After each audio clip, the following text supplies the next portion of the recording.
एक गांव में द्रोण नाम का ब्राह्मण रहता था। वह बहुत गरीब था। न उसके पास पहनने के लिए अच्छे कपड़े थे और न ही कुछ खाने को था। ब्राह्मण जैसे तैसे भिक्षा मांगकर अपना गुजारा कर रहा था।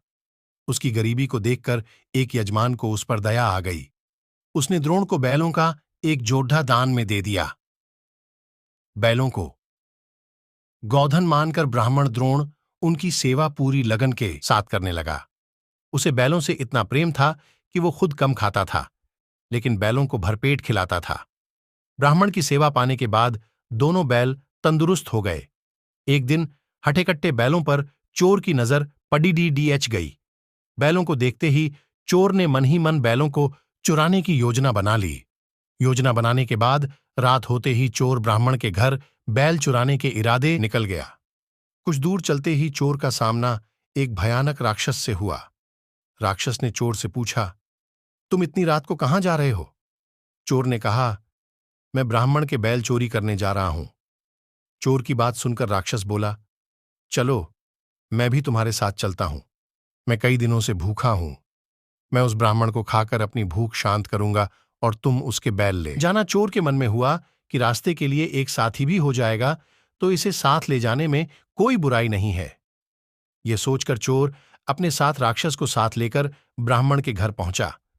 ब्राह्मण के घर पहुंचकर राक्षस बोला, पहले मैं ब्राह्मण को खा लेता हूं, उसके बाद तुम बैल चुरा लेना।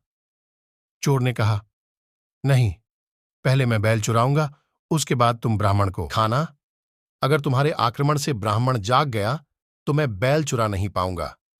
फिर राक्षस बोला, जब तुम बैल खोलोगे तो उसकी आवाज से भी ब्राह्मण जागकर अपनी रक्षा कर सकता है। मैं इस चक्कर में भूखा रह जाऊंगा। राक्षस और चोर दोनों इसी तरह बहस करते रहे। एक दूसरे की बात मानने को उनमें से कोई तैयार नहीं था। उसी बीच राक्षस और चोर की आवाज सुनकर ब्राह्मण जाग गया।